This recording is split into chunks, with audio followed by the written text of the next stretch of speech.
इस संस्कृत की कक्षा में हम गुण संधि सीखने जा रहे हैं। अब गुण संधि में जब अ या आ के बाद जब छोटी ई या बड़ी आती है तब उसे ये होता है, और जब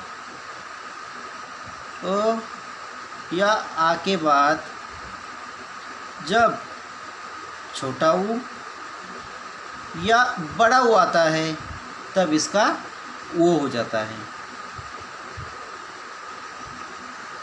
अब इसके आगे जब अ या आ के बाद अ या आ के बाद जब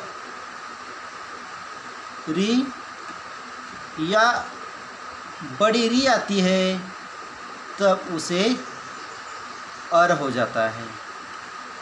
अब इसके ज़्यादातर हमें उदाहरण दिखाई देते हैं। हम यहाँ पर पहला उदाहरण लेते हैं। देखो, जब अ या आ के बाद जब छोटी ई या बड़ी ई आती है तब उसे ये होता है, और जब अ या आ के बाद छोटा ऊ या बड़ा ऊ आता है तब उसे ओ होता है, और अ या आ के बाद जब री या बड़ी री आती है तब उसे अर होता है। अब इसे अच्छी तरह से समझने के लिए हम इसके कुछ उदाहरण देखते हैं। पहला उदाहरण है, देखो यहाँ पर तव प्लस इदम।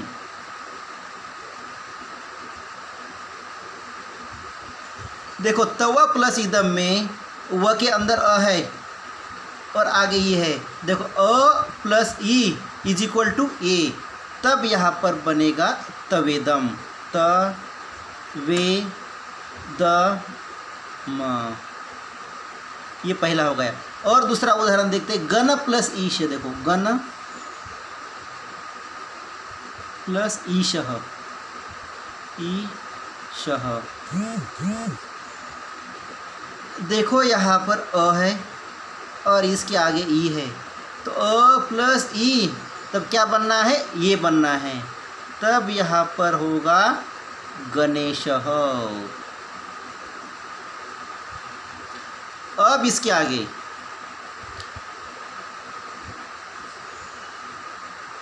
इसके और एक दो उदाहरण देखते हैं। इसका अगला उदाहरण है, जैसे रमा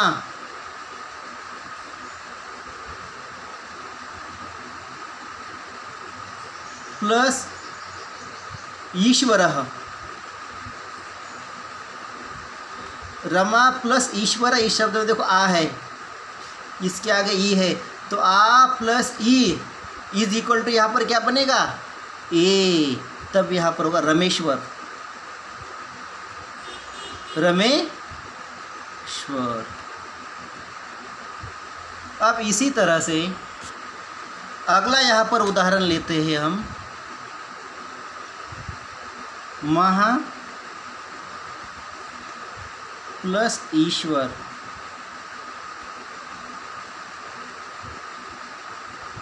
महा प्लस ईश्वर इस शब्द में देखो यहाँ पर आ है, इसके आगे ई है, तो A plus E is equal to A, तब यहाँ पर बनेगा महेश्वरः। अब हमारे उदाहरण हो गए, जब अ या आ के बाद जब ई या ई आती है तब इसके हमारे उदाहरण हो गए। अब यहाँ पर देखेंगे, जब अ या आ के बाद जब ऊ या बड़ा ऊ आता है तब उसे ओ होता है। इसका पहला उदाहरण हम देखते हैं। देखो, सूर्य प्लस उदयः। सूर्य, देखो अ या आ के बाद जब ऊ या ऊ आता है तब ओ होना है, तो यहाँ पर क्या है अ, यहाँ पर क्या है ऊ, तो अ प्लस ऊ इज इक्वल टू ओ, तब यहाँ पर शब्द बनेगा सूर्योदयः। ये शब्द हो गया हमारा सूर्योदयः। अगला देखते हैं, महा प्लस उत्सवः। देखो, महा प्लस उत्सवः। महा प्लस उत्सव, यहाँ पर आ है, इसके आगे ऊ है, तो आ प्लस ऊ, देखो आ प्लस ऊ इज इक्वल टू ओ, तब यहाँ पर बनेगा महोत्सव, महोत्सव।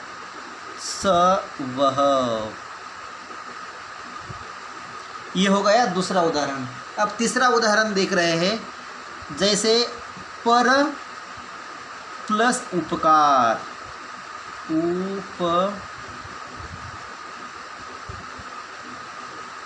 देखो यहाँ पर प र के अंदर अ है, उसके आगे ऊ है, तो अ प्लस ऊ इज इक्वल टू यहाँ पर क्या बनेगा ओ, तब यहाँ पर होगा परोपकार।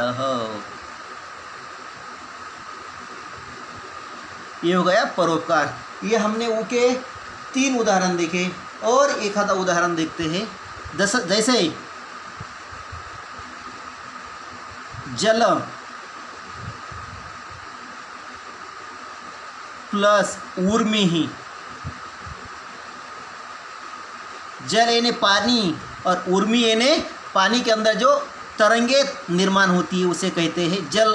अ ऊ, तो अ प्लस ऊ इज इक्वल टू ओ, तब यहाँ पर बनेगा जलोर, जलोर्मिः।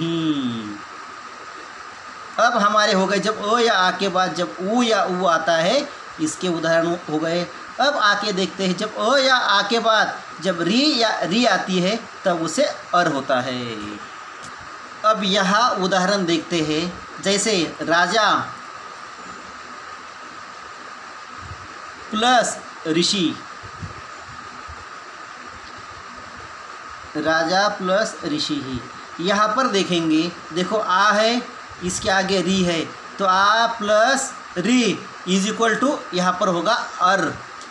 देखो अर होगा तब होगा रा जर शिही, राजर्षिही, क्योंकि इन दोनों को मिलाकर अर होना है, तब यहाँ पर होगा राजर्षिही। जैसे यहाँ पर अगला शब्द लेते वसंत ऋतु, वसंत